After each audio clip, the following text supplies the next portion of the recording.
le journal.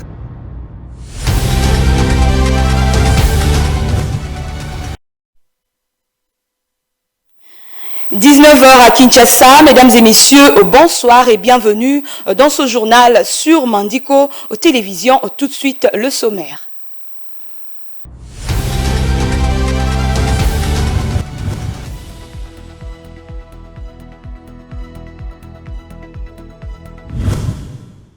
Le chef de l'État, Félix Tshisekedi, a inspecté le niveau de réalisation des travaux qu'il a initiés au Kasaï oriental. Par la même occasion, certains chantiers ont été inaugurés par le président de la République.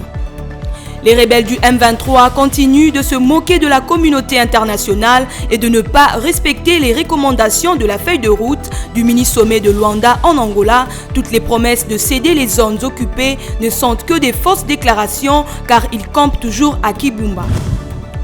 Le commissaire divisionnaire adjoint de la police nationale congolaise pour la ville de Kinshasa, Silvano Kasongo, a exprimé sa satisfaction du déroulement des festivités des fêtes de cette fin d'année dans la capitale. Ceci ressort de sa tournée d'inspection dans les 24 communes.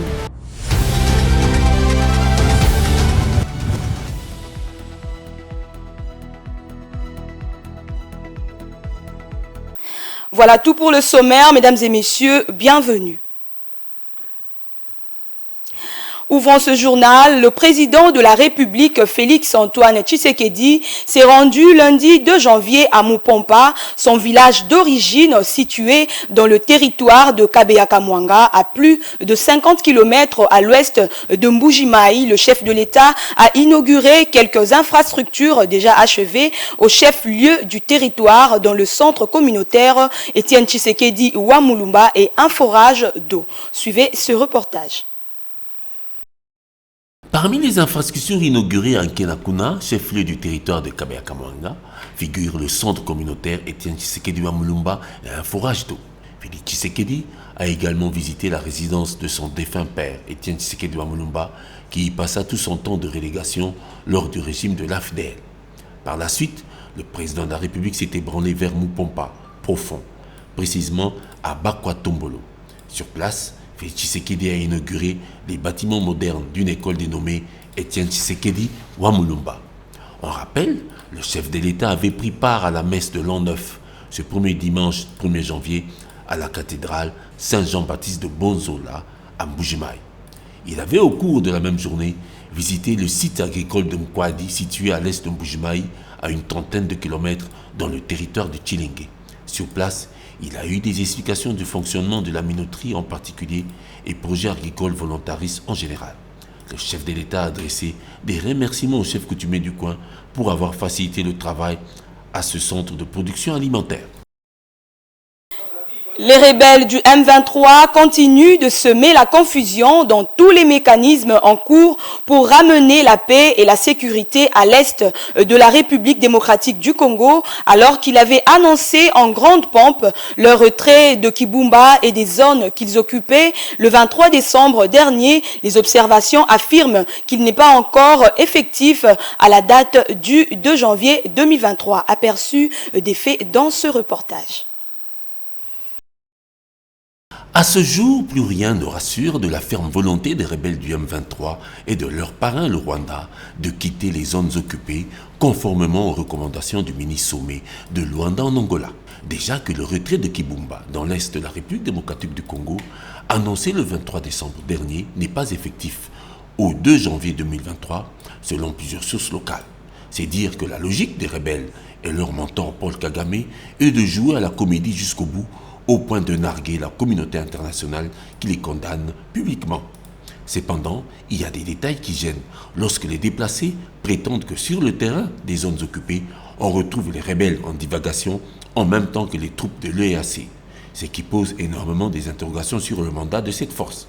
Lorsqu'on imagine que le 23 décembre dernier, les rebelles et leurs chefs militaires avaient rencontré le commandant de la force régionale de l'EAC en vue de leur retrait de groupement, ensemble des villages de Kibumba, on s'étonne encore de la léthargie opérationnelle qui s'observe actuellement face à cette mauvaise foi. En attendant que les choses soient plus claires et tranchées au niveau des instances internationales et régionales, L'armée congolaise, qui avait déjà qualifié de leur cette annonce du désengagement du M23, maintient ses positions et conforte ses gardes pour parer à toute méchante éventualité.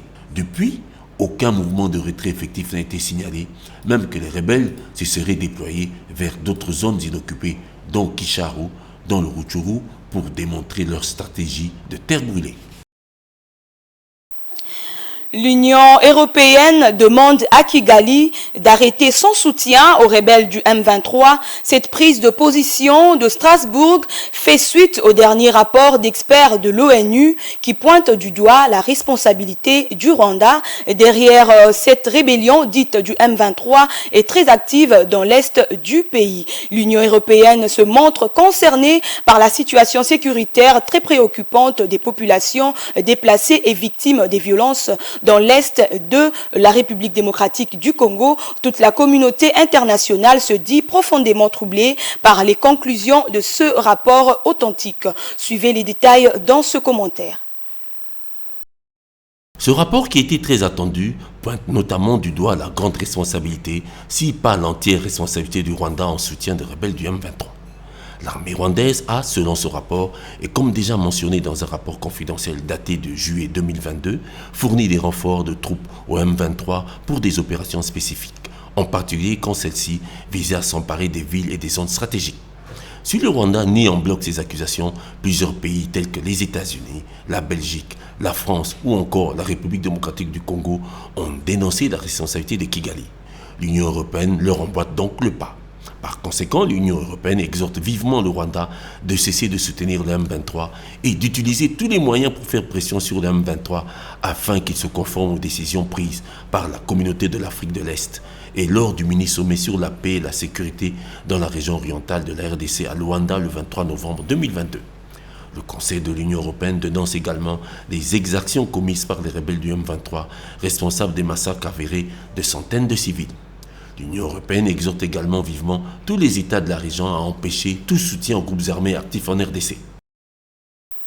Parlons santé à présent, le ministre national de la Santé, le docteur Jacques Mbungani, dans un message en rapport avec la situation sanitaire, a rendu hommage au personnel de la santé qui se sentent engagés dans la lutte contre les épidémies au cours de l'année qui vient de s'achever à travers le pays. Il rassure de s'atteler des meilleures conditions pour 2023. Suivez ce commentaire. Jean-Jacques Mbungania a, dans son message de vœux adressé à l'occasion des festivités de fin d'année, salué la bravoure de ces acteurs qui ne ménagent aucun effort pour endiguer les épidémies sur le sol congolais au prix de leur sacrifice. Le ministre de la Santé en a profité de l'occasion pour évaluer et présenter la situation épidémiologique sur l'ensemble du territoire national, mais aussi encourager l'ensemble du corps médical pour l'engagement dans la prise en charge et surtout dans l'élimination des maladies dans différentes zones de santé à Kinshasa et partout dans le pays.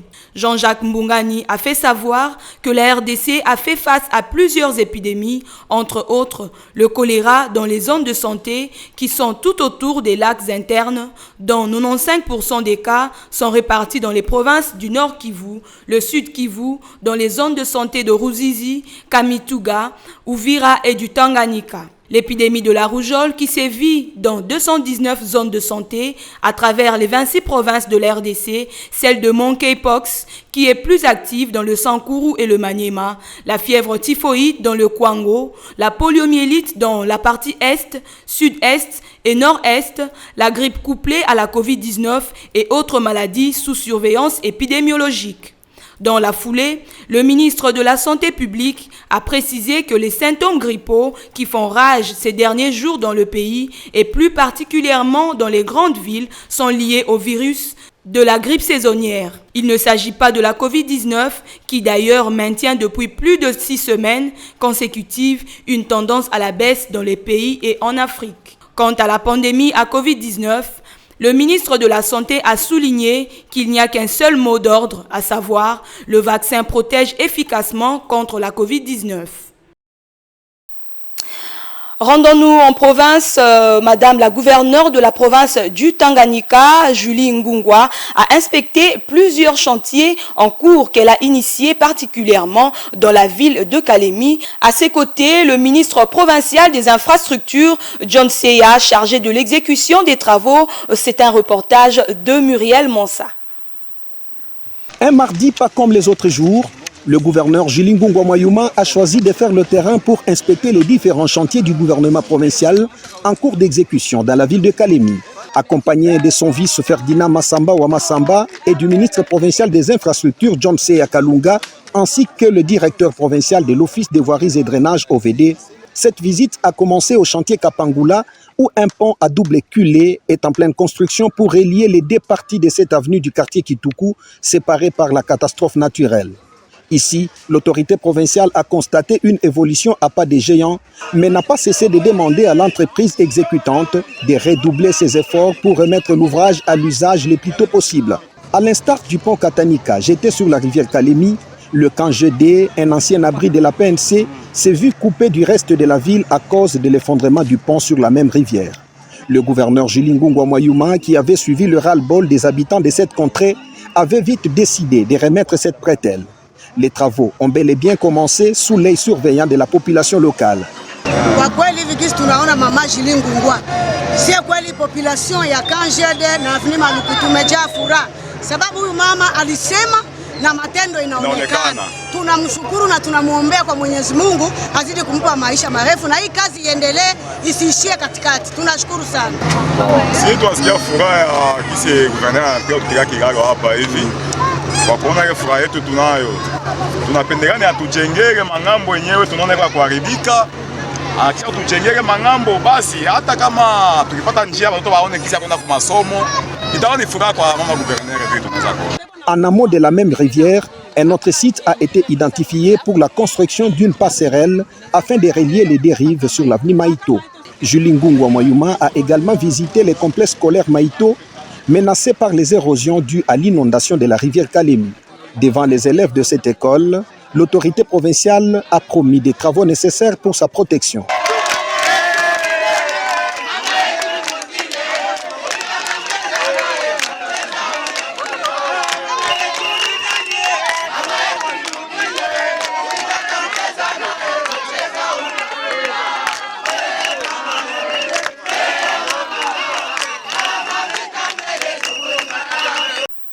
Revenons à Kinshasa, les fêtes de fin de l'année se sont déroulées dans le calme et la tranquillité et sans incident majeur, a déclaré le commissaire divisionnaire adjoint Silvano Kasongo. Le patron de la police ville de Kinshasa a loué la discipline et le respect des instructions du commandant suprême par la police ville de Kinshasa. Plus de détails dans ce reportage de Martin Kayembe.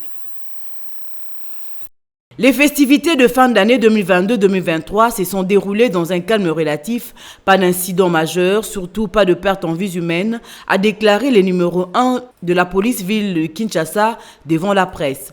Le commissaire divisionnaire adjoint Silvano Kasongo a loué la grâce de Dieu et le respect des instructions du commandant suprême. La police était présente partout à travers la capitale. Et tout s'est déroulé dans le calme. La population a passé les fêtes de Nouvel An dans la tranquillité totale, a affirmé les patrons de la police à Kinshasa, la capitale de la RDC. Le général Silvano Kasongo note cependant quelques cas d'interpellation isolés, mais vite relâchés parce que de cas mineurs. Par la même occasion, Silvano Kasongo a félicité les motocyclistes qui se sont très bien comportés pendant cette période de fête. Il faut rappeler que le numéro 1 de la police en République démocratique du Congo, le général Dieudonné Amouli, avait annoncé à la veille de bonne année qu'il y avait des décisions mises à la disposition de tous les commissaires provinciaux à travers tout le pays afin de prendre les mesures pour que le Congolais passe les fêtes de fin d'année dans le calme.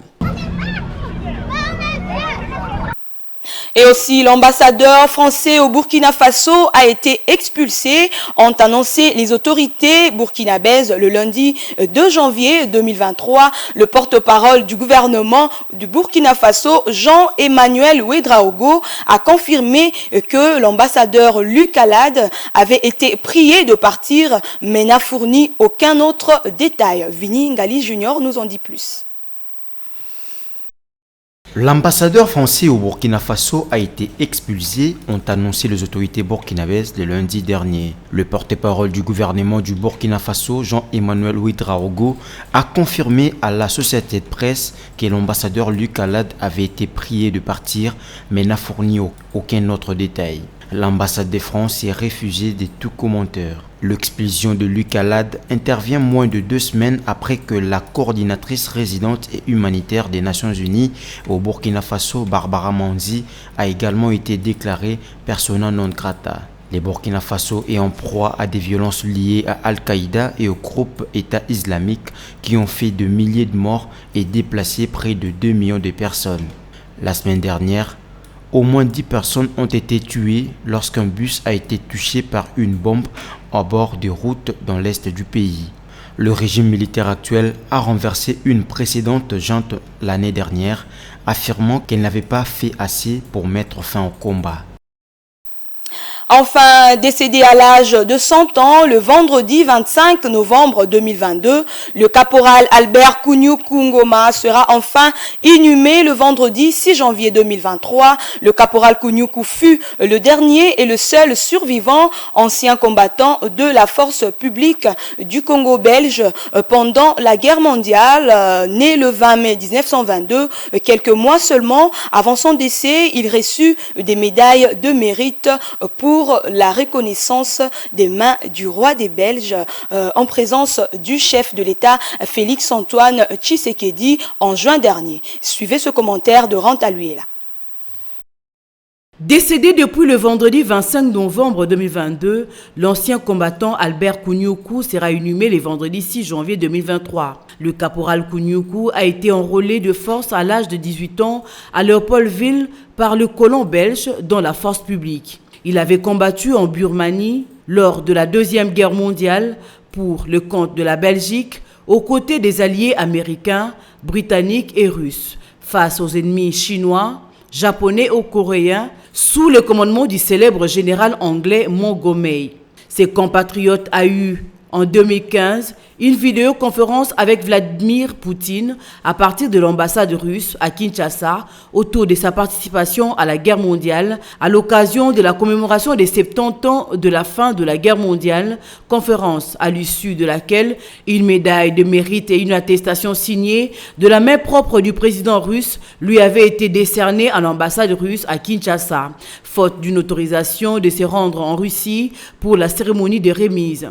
D'ailleurs, son parcours élogieux a fait l'objet de 2 films intitulés L'ombre des oubliés et Mon caporal, tous deux du réalisateur congolais, le professeur José Adolphe Voto, qui était au regret d'apprendre son décès, de savoir que son acteur avait passé l'arme à gauche pendant qu'il avait la promesse de l'amener en Belgique pour des projections et pour un check-up à bord d'un avion médicalisé de l'armée belge. En titre de rappel, le caporal Albert Kunyuku avait encore été décoré en juin dernier par le roi Philippe belge à Kinshasa. Voilà qui met fin à ce journal, mesdames et messieurs, mais avant tout, je rappelle les principaux titres.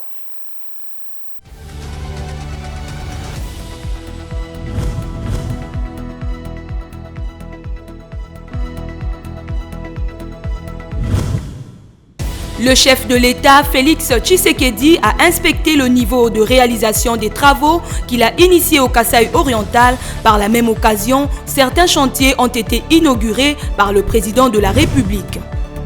Les rebelles du M23 continuent de se moquer de la communauté internationale et de ne pas respecter les recommandations de la feuille de route du mini-sommet de Luanda en Angola. Toutes les promesses de céder les zones occupées ne sont que des fausses déclarations car ils campent toujours à Kibumba. Le commissaire divisionnaire adjoint de la police nationale congolaise pour la ville de Kinshasa, Silvano Kasongo, a exprimé sa satisfaction du déroulement des festivités des fêtes de cette fin d'année dans la capitale. Ceci ressort de sa tournée d'inspection dans les 24 communes.